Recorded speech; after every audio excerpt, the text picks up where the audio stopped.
of a model of Jerusalem in the first century AD. It depicts Jerusalem roughly in 66 AD, before it was destroyed.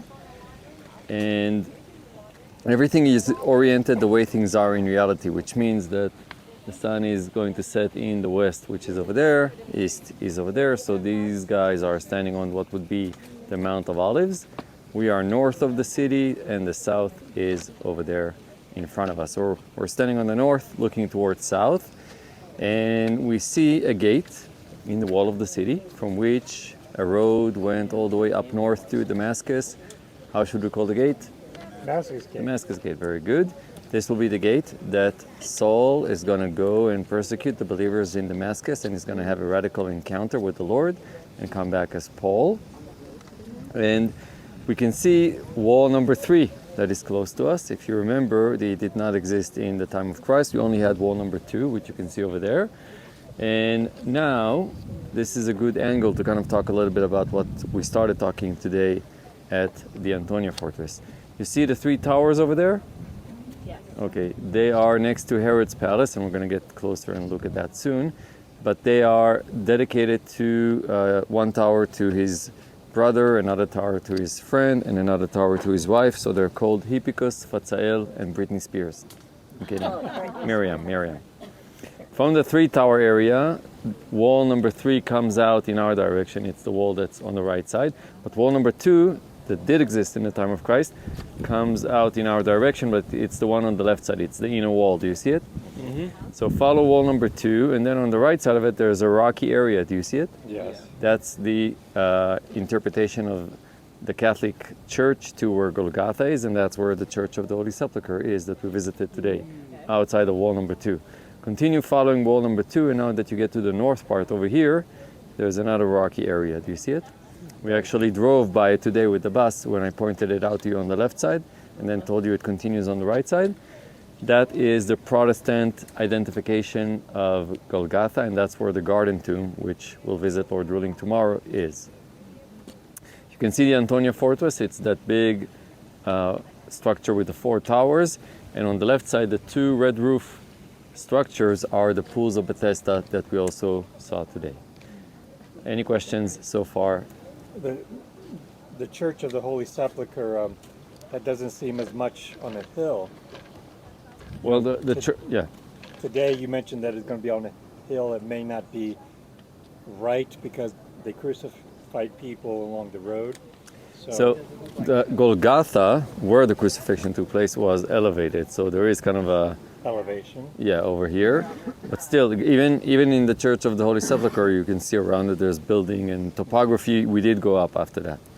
But again, the interpretation that they got is that it was on a hill. The Garden Tomb will say it was on a main road, which will be the road connecting to Jericho, on the east, or towards the road that goes to Jaffa on the west. Okay, that will be. Do you have a personal opinion on which one it was? I think I have a tendency to the Garden Tomb just because I like the way they present things over there. Okay. I agree with the argument for crucifying people along the way.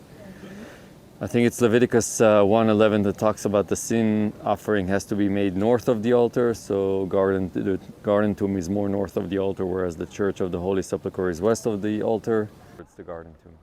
If you look at the wall, you can see there's another gate in the wall. From this gate, there was a road that led all the way west to Jaffa. How should we call the gate? Jaffa Jaffa Gate. Gate, very good. And out of the Jaffa Gate. We went out of the Jaffa Gate. We did our party needs in the Jaffa Gate area, so you know it very well. And on the right side of the Jaffa Gate, you can see the 3 towers that Herod built. You can see on the right side of the towers the palace he had here, and we talked about the connection of Pilate inheriting this palace and staying there while he's in Jerusalem.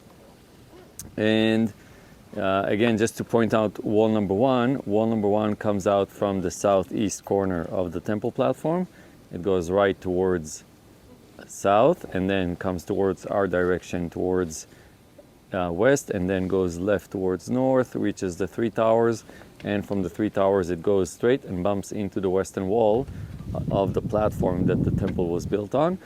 If you look to the right side of wall number 1, when it reaches the western wall, you can see there's a red arrow if you're standing where I'm standing. That's where the Jewish people are praying today in the Jewish quarter. That's the Wailing Wall, western wall. You can also see the temple structure now from the back, and on the right side we have the roofed area of the Royal Stoia Solomon's portico. And we can see a couple of things. This is really easy to kind of spot the topography of the city. So we have up there where the group was, the mountain ridge of Mount of Olives. And we have over here the mountain ridge of Mount Moriah.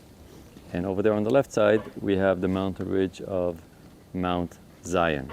Mount Zion is a big mountain range that includes in it Mount Moriah, but we separate them because the temple was on that mountaintop, and we have the stream separating also that helps us to understand and distinguish between the ridges. So 3 ridges, 3 mountain ridges, and 3 streams. Everyone is familiar with the term, the abbreviation OMG. So try to think OMZ, Olives, Moriah, Zion. Now we talked about the mountain ridges. Let's talk about the streams. We have between the mountain ridge of Mount Moriah and between the mountain ridge of Mount of Olives and the mountain ridge of Mount Moriah, the Kidron stream that separates between them, and it flows all the way east to the Dead Sea, as we saw.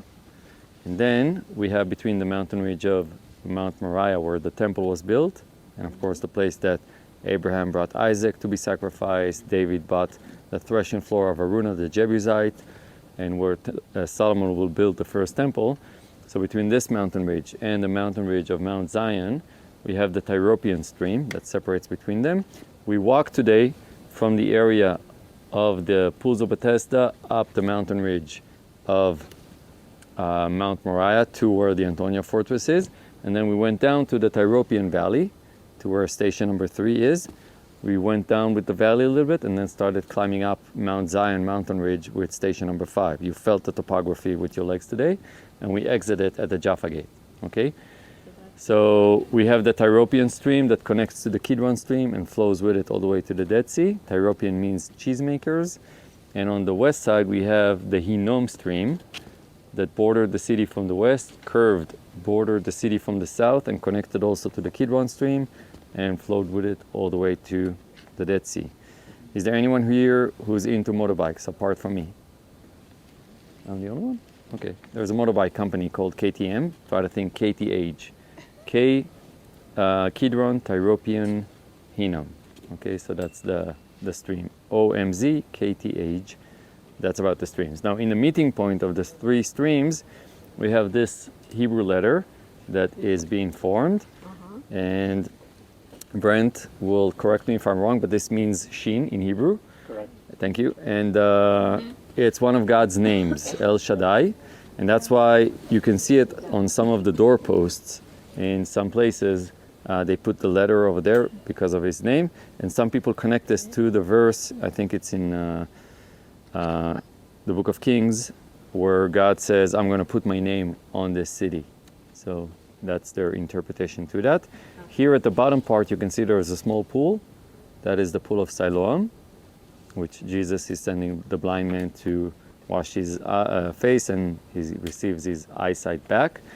You can see the south wall of the temple platform, and of course the Solomon's portico above it. You can see the 2 gates that led in and out from the temple platform. You can see the southern steps, and kind of like in between, more to the right, there is a small structure with a pyramid roof on it. Do you see it? Yes. That is considered to be the tomb of Huldah the prophetess, and that's why those gates are called Huldah's gates. And on the left side, there's this open platform and with a separation in the middle. Do you see it? God bless you. Yes. That is the Hippodrome of Jerusalem. Oh. And if you go from the Tyropian stream up, you can see the affordable housing area. Hey, this is where I live, come on. And then you can see up there the theater in Jerusalem, the half-circle structure over there. Israelites lived in during the Canaanite time period, and also when the people of Israel, led by Joshua, coming to the land, and the tribe of Judah receives their inheritance over here, they can't drive them out. They stay here throughout the book of Joshua. They stay here throughout the period of the book of Judges. If you remember, we have the story of the concubine on the hill that they're passing by. At that time, they called this place Jebus because of the Jebusites. They don't stay here for the night because it's a Gentile city. They continue to Benjamin, which turns out to be even worse. And then we have a civil war that breaks out because of that. And Saul will not be able to drive the Jebusites away, and only when David will come to the picture, he's going to conquer the city of Jerusalem, which is built here, name it after himself, the city of David. And it's going to be in Solomon's time period that they're going to build the temple on Mount Moriah, the mountaintop north of the city. And the city will expand to the western hill, the Mount Zion. And only in the Roman time period, it's going to expand further towards north. Do you have information on many times people say that's where they threw their trash, right here. And it was kind of constantly burning, and that became a metaphor for hell. So that's true. I think if I remember correctly, it was or will be known as the Valley of Tophet also in scriptures. And where they also sacrificed babies, possibly, when they were practicing idolatry in this valley. Yeah. So the word hell in Hebrew, the valley, the Hinnom Valley in Hebrew is called Ge Ben Hinnom, which means the valley of the son of Hinnom. And the Hebrew word to hell, Gehinnom, is derived from the name of this valley. Yeah. Ali, what would have been the walls during Nehemiah's time when they were repairing the walls? It will be most likely what was here from Solomon's time period, so wall number 1 only. Wall number 1. Wall number 2 will be later on with the Antonia fortress, yeah. During the Canaanite time period, when the Jebusites are in Jerusalem, they use the Gihon spring, not just for a water source for the people of the city, but they also channel the water from the Gihon spring to the Kidron Valley so they can irrigate the valley and grow different plantations in it and food. It stays like that also when David conquers the city and calls it after his name, and also when Solomon is going to be king, and in fact it's going to stay like that until Hezekiah is going to come into the picture, and in his time he will get ready for the Assyrian army led by Sennacherib that's going to come and siege the city. In order to prevent them to enjoy water flowing outside of the city, he's going to order a new tunnel to be dug from the Gihon spring into a pool inside the walls of the city, which is called the Pool of Siloam because it means sent. The water was sent there. And when they finish this project, Hezekiah's tunnel becomes the wet tunnel because now the water flows through it. And the tunnel that the Jebusites built in the Canaanite time period becomes the dry tunnel that the sheep and I will walk in on Friday. Okay, now we are standing east of the city looking towards west. And we can see a couple of things. We can see the Eastern Gate, also known as Golden Gate, Mercy Gate, Shushan Gate, different names, but the same gate.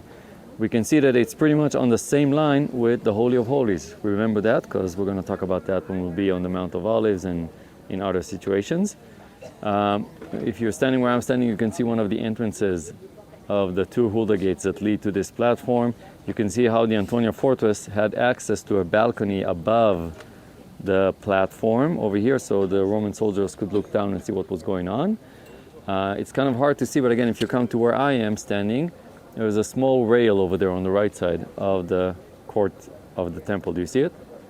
It surrounded all the area of the temple because both Jews and Gentiles were allowed to go up on the platform over here, but only Jewish people, men and women, could cross that wall.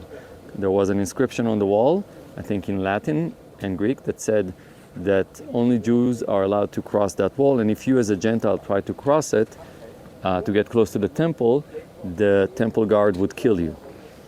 Men and women could enter into the outer courtyard from the east, and that's the courtyard we see over here. The women's court is over there, the treasury is over there, the priests would get ready in that area for their service, but only the men could cross the gate, the inner gate, and go into the inner courtyard where the altar was to offer sacrifice. Into the temple itself, only the priests will be allowed to go in, and only to the holy section, which is the first section, and into the inner section, which was on the west side of the temple structure. which is the Holy of Holies. Only the high priest will go in once a year on the Day of Atonement. Now, we can see the royal stoya, Solomon's portico with red roof on the left side. Over here, on outside of the temple platform, you can see the pool of Israel that I told you about when we were walking. You can see the ship gate that we passed by that area today as we were going in.